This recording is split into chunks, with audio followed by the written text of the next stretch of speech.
My name is Selena Dawson. I'm 34 years old and I work in logistics management for a regional distribution company in Phoenix. My life runs on structure. Not because I'm rigid, but because structure keeps things clean, predictable, contained. Every morning, I'm out the door before sunrise. Long work days, gym at night, quiet weekends unless something is planned in advance. I don't improvise my life, I build it. Stability isn't something I hope for, it's something I design. Daniel Hayes is different. He's 32, works in public relations for a hospitality group. His schedule shifts constantly, part office, part remote, part late-night events that blur into something less defined. Where I am structured, he's fluid. At the beginning, I thought that balance made sense. We were together just over 4 years, living together for 2. No kids, 1 dog, a shared apartment that, on paper, looked like progress. The lease was in my name. That wasn't accidental. His credit wasn't great, and at the time I told myself it didn't matter. We split bills unevenly. I carried more. Again, I told myself it didn't matter. From the outside, we worked. Inside, it was more complicated. Daniel has a presence, the kind that fills a room before he even speaks. People lean in when he talks. He knows how to make himself feel like the center of something. I used to admire that. Now I realize I just didn't question it enough. Daniel always described himself as passionate, misunderstood, someone who felt things deeply. Other people might have called it volatile. He had a habit of reframing criticism as oppression. Any boundary I set became control. Any disagreement became proof that I didn't support his growth. About 3 months ago, that language started shifting. He began talking about needing space. Not time to cool off. Not a conversation about adjusting routines. Space, the kind that doesn't come with a definition. I feel trapped, he told me one night, standing in the kitchen while I was rinsing dishes. Like everything is just routine, predictable. I don't even know who I am outside of this. I turned off the water slowly, drying my hands before I answered. What does that mean in practical terms? I asked. What are you asking for? He exhaled sharply, like I had missed something obvious. That's exactly the problem, Selena. You always need everything defined, labeled, structured. I need clarity, I said evenly. That's not the same thing. He shook his head, already frustrated. See, this is what I mean. It feels suffocating. Suffocating. That word stayed with me longer than the conversation did. A few days later, he suggested we take a break. Not a breakup, not a clear separation, just a break. What does that look like? I asked again. He rolled his eyes this time. Why does everything have to be a contract with you? Because ambiguity benefits the person who creates it, I said quietly, and I'm trying to understand where I stand. He didn't answer that. Instead, he leaned back against the counter, arms crossed. Maybe that's exactly why I need space, he said, to figure out who I am without feeling managed. Managed. That was new. I didn't argue, but something in me shifted. 2 weeks later, he told me he was going to Cabo. Solo trip, he said. I just need to disconnect, somewhere beautiful, somewhere I can think. I nodded. All right, I said. Have a safe trip. And I meant it. At least, at the time, I thought I did. I didn't find out the truth through a confession. I found out because Daniel treats social media like a stage and assumes the audience doesn't compare notes. Day 2 of his solo trip. His story pops up. Ocean view. Cocktail. Location tag. Cabo. Fine. I keep scrolling. Next slide. 2 drinks clinking. A hand in frame. Not his. Then a sunset video. Someone behind the camera laughs. Daniel laughs back. That laugh. The one he uses when he wants to sound effortless. Desirable. Unbothered. I didn't jump to conclusions yet. I zoomed in. The wrist. A watch I recognized immediately. Tyler, his ex-girlfriend. The same woman he used to call a mistake he outgrew. I stared at the screen longer than I should have. Then I did something simple. I texted him. Did you get there safe? He replied almost immediately. Yeah, just settling in. Trying to unplug a bit. Can you respect that? That told me everything I needed to know. He was on his phone. He just didn't want me asking the wrong questions. So I asked one anyway. Are you there with Tyler? The message showed as read. Then nothing. 5 minutes. 10. 30. Almost an hour later, my phone lit up. Not with an answer. With a deflection. Why are you stalking me right now? I stared at the message, then typed slowly. I'm not stalking you. I'm looking at what you posted publicly. No response. So I asked again. Are you with her? This time he called, not to explain. To correct me. What is this? He snapped as soon as I answered. Why are you acting like this? Because I asked a direct question, I said calmly, and you didn't answer it. You're being insecure, he shot back. You're literally proving my point right now. Daniel, I said, my voice steady. Are you with Tyler? A pause. Then a sigh. She's just there, he said. It's not a big deal. It felt safe, traveling with someone familiar. Nothing is happening, he added quickly. You're making it something it's not. I let that sit for a second. Then I said the only thing that made sense. Healing doesn't require a beach vacation with your ex. He laughed. Actually laughed. God, Selena, you're so rigid. Relationships aren't this transactional. I asked if we're still exclusive, I said. That's not transactional. That's basic clarity. He groaned like I was exhausting him. Why do you need to label everything? He said. I'm trying to grow. I'm trying to figure myself out. And I'm trying to understand what that means for us. It means space, he snapped. Why is that so hard for you to accept? Because space without boundaries isn't space. It's permission. I didn't say that out loud. Instead, I looked around the apartment, at the dog asleep on the rug, at his jacket thrown over the chair, at the life we had built that suddenly felt one-sided. And in that moment, something in me went quiet. Not emotional, not reactive. Just clear. I wasn't being asked to wait. I was being asked to stay available while he explored other options. And once I saw it that way, everything aligned. I didn't argue. I didn't send a long message. I didn't demand anything. I just said, I hope you find what you're looking for. Then I hung up and blocked him. Not out of anger, out of decision. Blocking Daniel didn't feel dramatic. It felt efficient. There was no waiting for his name to light up my screen. No decoding half answers or delayed replies designed to keep me slightly off balance. Just silence. And in that silence, something settled. Clarity doesn't always arrive loudly. Sometimes it just removes the noise. The next morning, I woke up earlier than usual. Not because I couldn't sleep, but because my mind was already moving. If he had chosen to step outside the relationship even temporarily, then functionally, he had already left. Everything else was just logistics. That part I understood. I took the day off work, not impulsively. I sent a short message to my supervisor, cleared my schedule, then sat at the kitchen table with a notebook and wrote out exactly what needed to be done. Lease, under my name. Utilities, under my name. Furniture, mostly mine. The only shared element was time. And that wasn't something I could pack into a box. I called a moving company first, asked for a quote, scheduled availability, confirmed timelines. Then I checked the lease agreement again, line by line. Notice periods, occupancy clauses, everything precise. No assumptions, no emotional decisions, just facts. Daniel's things were still exactly where he left them. Closet, bathroom, his shoes near the door, one slightly angled, like he had kicked them off mid-step. I stood there for a moment longer than necessary, not because I was hesitating, but because I was acknowledging something final. Then I started, methodically. Clothes first, folded or hung, depending on how he kept them. Shoes placed in boxes, toiletries sealed into bags, electronics wrapped carefully. Nothing damaged, nothing thrown, nothing done in anger. Every movement, deliberate. By midday, half the apartment had shifted. By late afternoon, his entire life inside that space had been relocated into the second bedroom. Not erased, contained.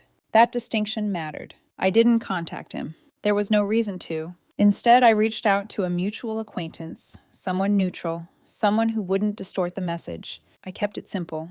Daniel said he needed space. I'm respecting that. His belongings are packed and ready. Pickup can be arranged through a third party when he returns. No accusations, no emotion. Just information. Then I stopped. That night, for the first time in weeks, I slept deeply. Not peacefully, but without anticipation. 3 days later, he came back. I didn't know the exact time. I wasn't tracking his flight or checking his social media. I knew because my phone started lighting up with unknown numbers while I was in a meeting. Calls I didn't answer. Voicemails I didn't listen to. Then texts from friends. Hey, is everything okay? Did something happen with you and Daniel? Why is he locked out? That's when I knew. He had gone to the apartment. Tried his key.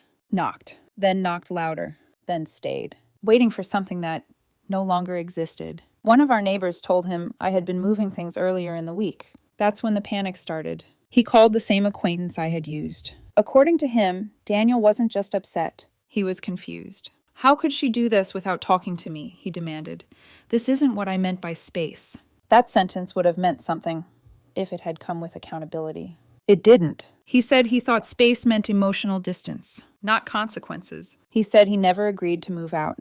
He said I had overreacted. Extreme. Cold. Cruel. The acquaintance repeated exactly what I told him to say. Nothing more. Nothing less. that I assumed Daniel needed space, that I respected that his belongings were packed and ready, that pickup would be arranged through a third party. There was a long silence on the other end. Then anger, not reflection, not regret. Anger. He accused me of abandoning him, of humiliating him, of punishing him for being honest. He said any decent girlfriend would have waited for a conversation. He said I had no right to touch his things. What he didn't say was that he was sorry. That night, he didn't come back. He stayed with a friend. And just like that, the narrative began. Within hours, his social media shifted. A vague post. Something about betrayal. Growth. How people punish you for choosing yourself. The comments flooded in. Supportive. Affirming. None of them offering him a place to live. The next morning, I received an email from a moving company. Not one I had booked. One he had. Apparently, if he was going to be displaced, he was going to control how it looked. I replied once. Short. Professional. They could coordinate directly with my building manager. I would not be present. That afternoon, I took the dog for a long walk. Longer than usual. No phone. No music. Just movement. When I came back, the second bedroom was empty. His boxes were gone. The closet space he had filled for 2 years, cleared. The apartment felt different. Not lighter, not heavier, just still. For about a week after that, there was nothing. No messages, no emails, no attempts to reach me, just silence. And in that silence, I adjusted faster than I expected. Work, gym, dog, sleep. Routine, simple, but stable. Then the questions started. Not from Daniel, from everyone else. What happened? Why did you kick him out? Don't you think that was a little extreme? Same question, different wording. Apparently, Daniel had his own version of events. In his version, he went on a trip to heal. He trusted me. He came home ready to talk. And I erased him, locked him out, ended everything without warning. He called it emotional punishment, dressed it up in therapy language, made it sound like growth interrupted by cruelty. I didn't correct anyone, not because I couldn't, because I didn't need to. Truth doesn't always require defense. Sometimes it just requires time. 2 weeks later, he found a way around the silence. An email from his work account. The tone was different, soft, measured, reflective. He said Cabo made him realize how much he missed me. That being with Tyler felt empty. Wrong. That it only highlighted what we had. He said the space had worked, just not the way he expected. Then, he said he hated how things ended, that he wanted to talk. I read it once. Then again, slowly, carefully, looking for something specific. An apology, accountability, ownership. None of it was there. Just regret that the outcome didn't benefit him. That night, another email. Shorter, more direct. Are you really going to throw away 4 years over a misunderstanding? Misunderstanding. That word sat heavier than anything else he had said. Because it told me he still believed this was negotiable. That if he said the right combination of words, the door would open again. I didn't reply. I created a folder, moved both emails into it, then blocked that address too. And that's when things changed. From regret to something sharper, something louder. That's when he showed up again. He showed up on a Saturday morning. I didn't see it happen. I heard about it. I was at the gym, halfway through a set, when my phone buzzed across the bench. I normally ignore calls during workouts. This one came from my building manager. I picked up. Selena, he said carefully, are you expecting someone today? No, I replied, already knowing the answer before he finished the sentence. There's a man in their lobby, he continued. He's saying he lives in your unit. He's upset. I closed my eyes briefly. Of course he was. That's not accurate, I said calmly. No one lives with me anymore. There was a pause on the other end. He's asking to come up, the manager added. He says this is a misunderstanding. It isn't, I said. Please don't let him up. Another pause. Do you want to come down and speak with him? He asked. No. That answer came faster than anything else I'd said all morning. I hung up and set my phone face down. For a moment, I just stood there, the noise of the gym moving around me, weights dropping, music pulsing, conversations blending into something distant. Then I picked up where I left off, because there was nothing to resolve. According to the manager, Daniel stayed in the lobby for almost an hour. At first, it was confusion, then pleading, then frustration. By the end, it was something closer to anger. He said things loudly enough for other tenants to hear, that I had overreacted, that couples take space all the time, that I was punishing him for trying to grow. He told the manager he just needed to grab a few things he had forgotten, that he didn't feel safe being locked out of his own home. The manager repeated what I had said, that no one lived there but me. That access wasn't permitted. That was when the tone shifted. The crying stopped. The pacing started. His voice got sharper.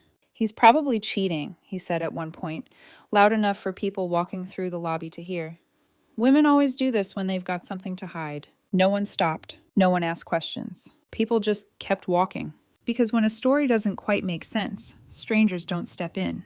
They step around it. Eventually, he left. That night, his social media changed again. A longer post this time. Something about abandonment. About how boundaries can be used as weapons. About how some people punish you for choosing yourself. There was a quote.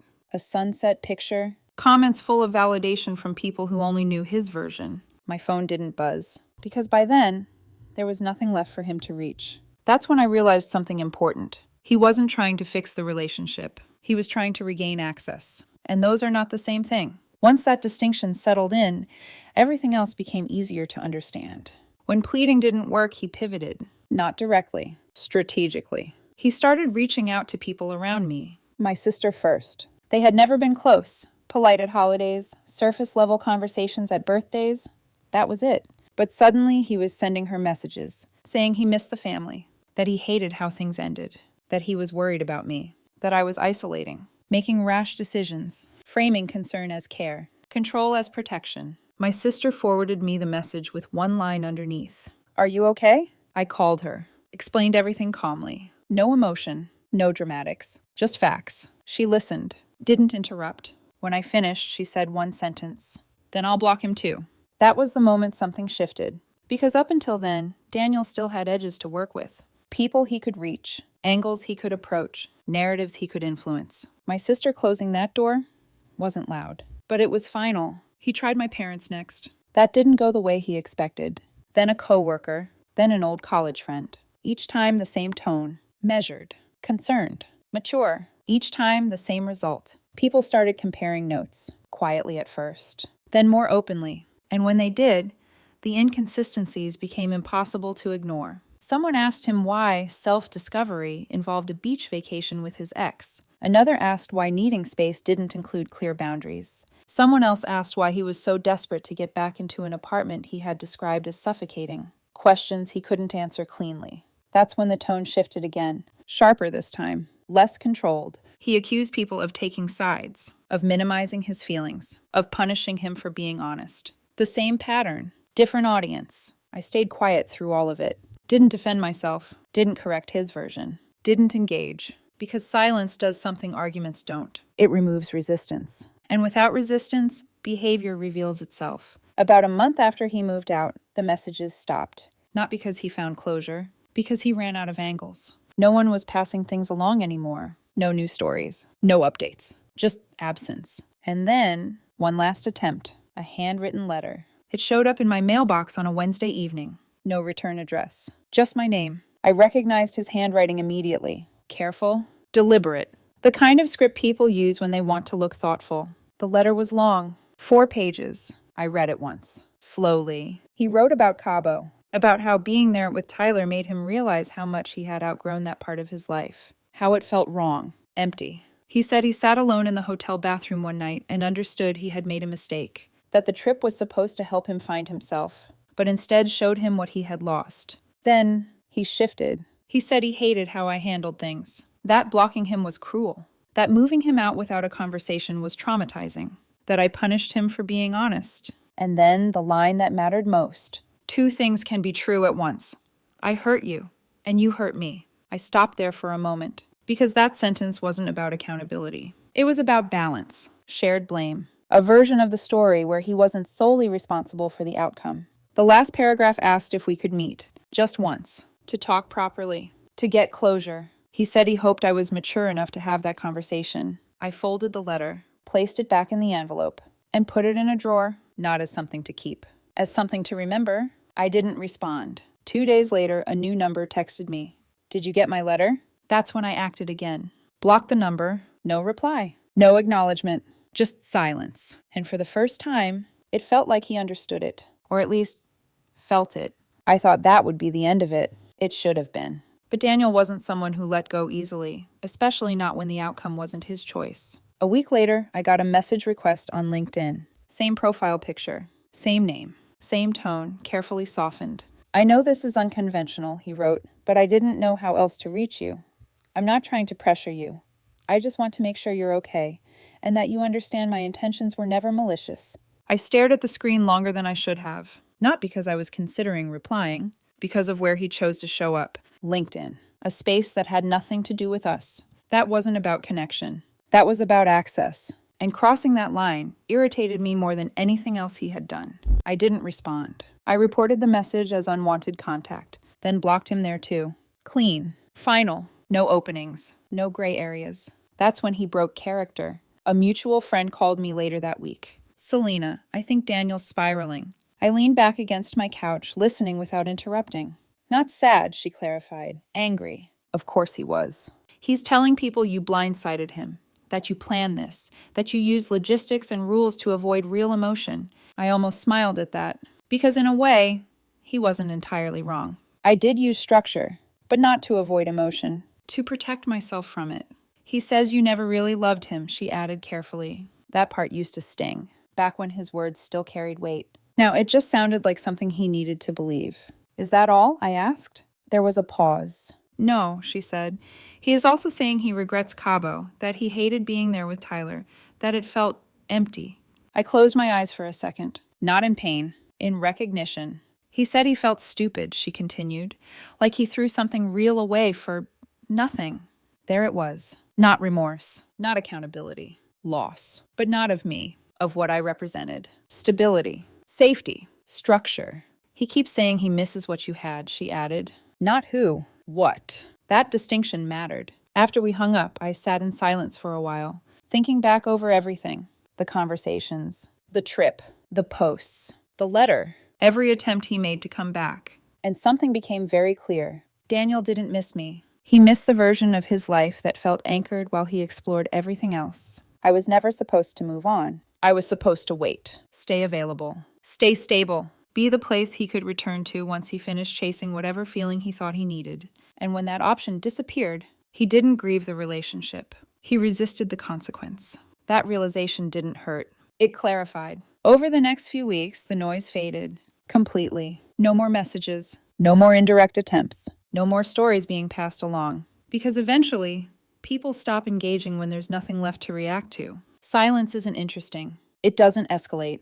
It doesn't feed. It ends things. About 6 months passed. My life didn't collapse the way some people quietly expected it to. I didn't spiral. I didn't rebound into something reckless just to fill space. I didn't sit around waiting for closure. Things just stabilized. The apartment felt different. Not empty. Intentional. The dog adjusted faster than I thought he would. I changed my routine slightly. Earlier mornings. Longer walks. Less time on my phone. No checking notifications that no longer mattered. Peace didn't arrive all at once. It built, quietly, like everything else I trust. Daniel did try one last time. Indirectly, a mutual friend mentioned he had asked if I would ever unblock him. Not to get back together, the friend said. Just to be civil, to exist in each other's orbit again. I didn't even need to think about it. No, I said, because blocking him was never about anger. It was a boundary. And boundaries don't disappear just because time passes. If anything, they become more important once the emotions fade. I don't hate him. I'm not angry anymore. What I feel instead is clarity. The kind that only comes when you stop trying to explain someone's behavior and just accept what it shows you. He wanted space. I gave it to him. Fully. 2 bedrooms. A moving company. And a life without me in it. When he came back, it wasn't because he found himself. It was because he lost the version of life that made him feel secure while he searched. And I was never going to be that again. The final shift in him came quietly, according to the same friend. He stopped asking about me, stopped trying to reconnect, started saying something different. That I ruined him, that I overreacted, that I destroyed something that could have been fixed. People didn't engage with that version either, because by then, the pattern was visible. And once people see the pattern, they stop questioning the outcome. If there's anything I learned from all of this, it's simple. When someone asks for space without boundaries, they're asking for freedom without accountability. And you're allowed to decide that doesn't work for you. You don't owe access to someone who already chose to leave. You don't owe patience to someone who replaces clarity with confusion. And sometimes, the healthiest response isn't a conversation. It isn't closure. It isn't explanation. Sometimes, it's silence that doesn't break.